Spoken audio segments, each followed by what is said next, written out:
Okay, here's another update of my hops. You can see they're really filling in thick.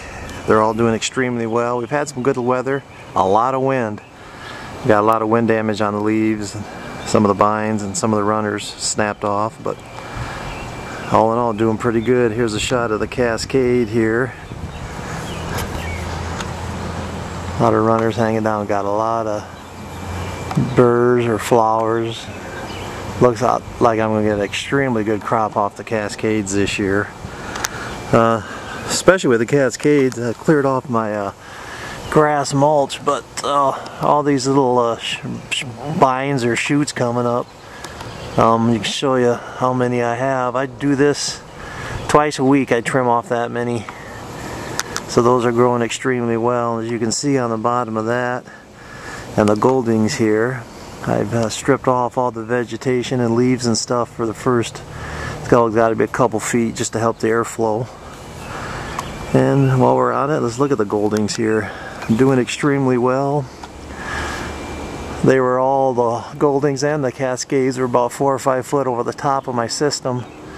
So I just got a ladder and carefully bent them down a couple foot and retrained them back up through the middle. But doing really good. The runners quite long, a lot of burrs, flowers.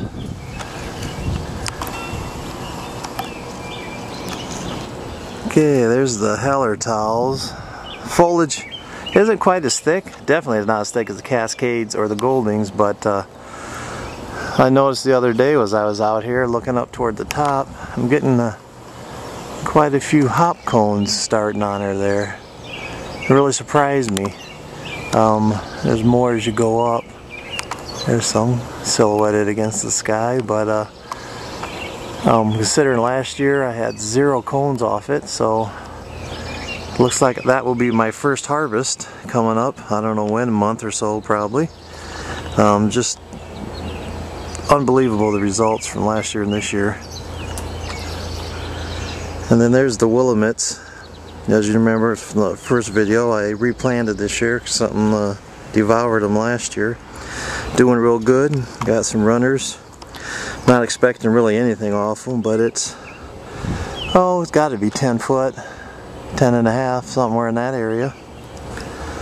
But everything's looking real good this year so far. A lot of wind, like I said, a lot of wind damage.